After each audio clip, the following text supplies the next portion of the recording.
Hey everyone, in this video I thought that we would talk about what is the biggest expense that you will have in your life. And if you take a moment to think about it, most people I think will say their mortgage or their rent. Those are probably the most common answers. After that, sometimes people say their kids are their most expensive expense throughout their life, but it's actually taxes. Taxes are going to take the biggest chunk out of most people's income, most people's money, most people's wealth. So I Googled, can I really have tax-free savings? And this Forbes article came up, so I just thought I would go through it with you. Now, the thing to keep in mind as we go over these 5 vehicles is every product has a pro and a con. It has a good and a bad. Because if there was anything that was considered the perfect vehicle, guess what we'd all be doing, right? Everything has a pro and a con. So the question that you have to ask yourself as you listen to the pros and the cons, like the good and the bad, is does the good outweigh the bad, or do you not even care about the bad that much? Meaning you could be going on a trip to Europe, right? Planning a trip to Europe. And the bad is you have to be on a plane for 10 or 14 hours, right? But you're like, I mean, I know it's 10 or 14 hours, but it's okay because I'm going to be in Europe. So if you don't really care, then it's that bad is not really bad, right? Doesn't matter. But some people are like, nope, can't do it, can't be on a plane, claustrophobic, anxiety, whatever, then that's a deal breaker. So as we go through these 5, that's what you should be asking yourself, because I'm going to try really hard just to lay it out so that way you can make an informed decision for yourself and learn something about, basic financial products. Number 1 on this list is a Roth IRA. So a Roth IRA is good. It is tax-free, just like everything that we're going to talk about. The bad, right? The limitations are that you can only, as of 2022, put $6,000 a year into a Roth IRA. You can't put any more than that in. And if you're also contributing to an IRA, that's $6,000 between the 2 accounts, okay? And if you start to make too much money, either filing single or married, then the IRS is not going to let you put any money into a Roth IRA either. I know, right? You start to make more money, it's almost like you're penalized or something.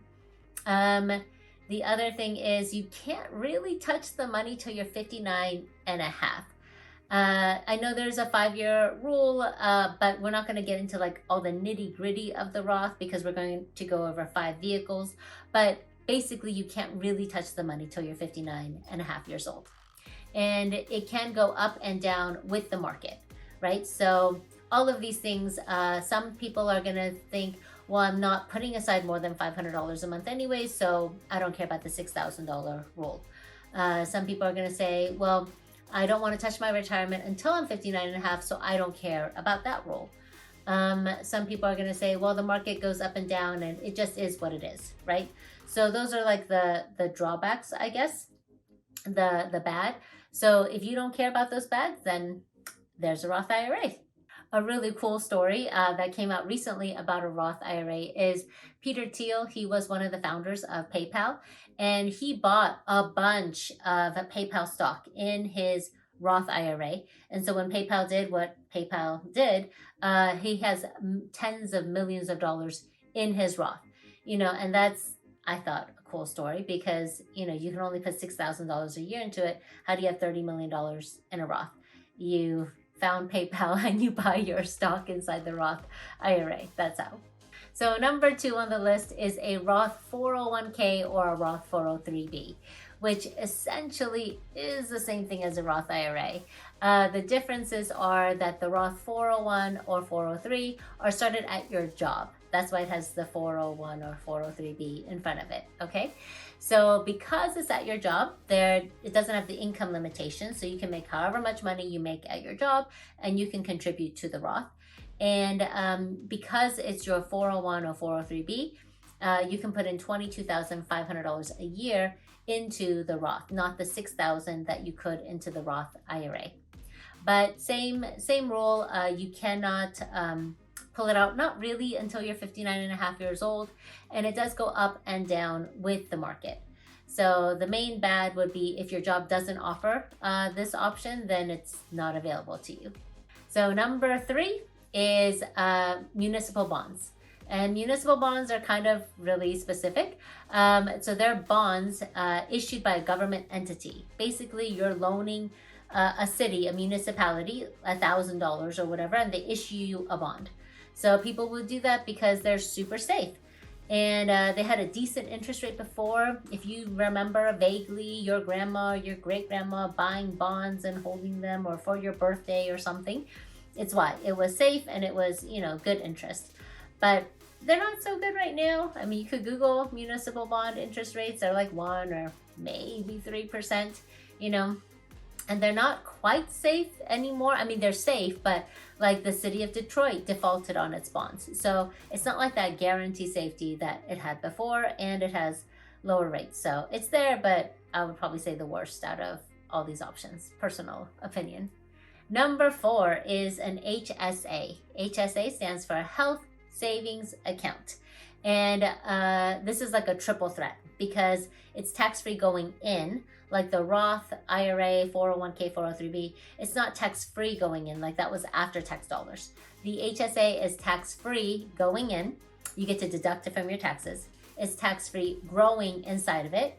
And it's tax-free coming out as long as you use it for health-related expenses.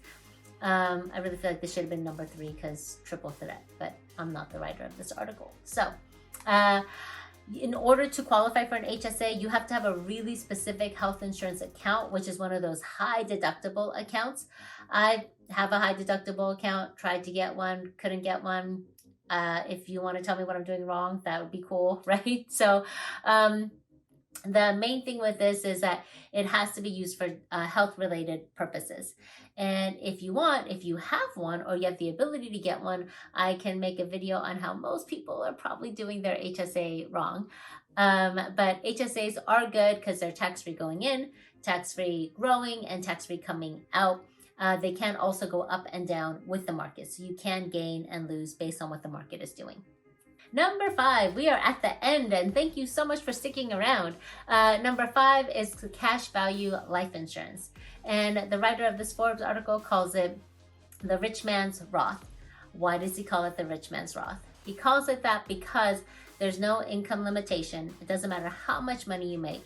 And there's also no contribution limitation. So it doesn't matter how much money you want to put in. You can put in however much you want, and there's no limit to that.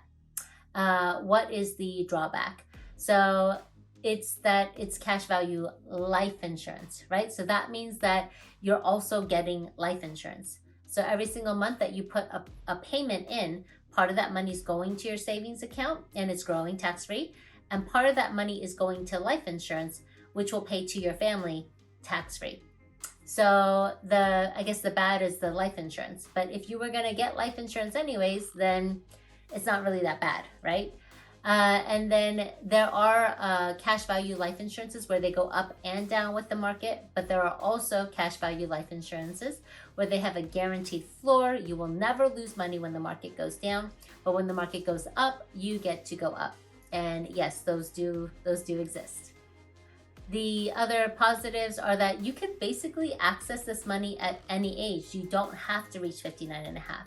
So if you want to use it for your kids' college education or your education, if you want to use it to buy a house, if you're a business owner, if you're an investor, you can pull money out and you could pay yourself back, or you don't have to pay yourself back. It's a very flexible product.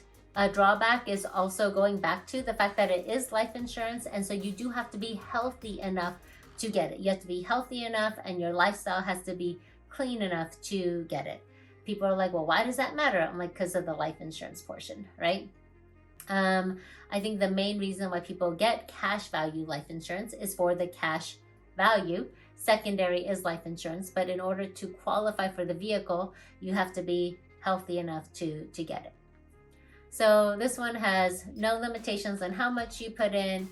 It can't lose money when the market goes down, and you have the flexibility to be able to pull money out whenever you want to instead of kind of trapping it all there until you're 59 and a half.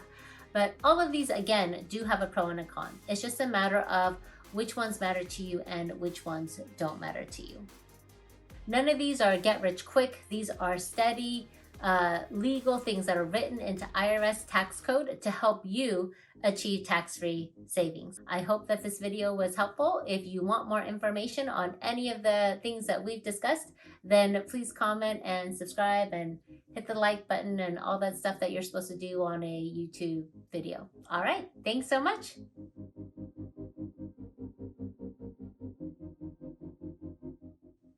Okay, hey everyone. In this video, I thought we would talk,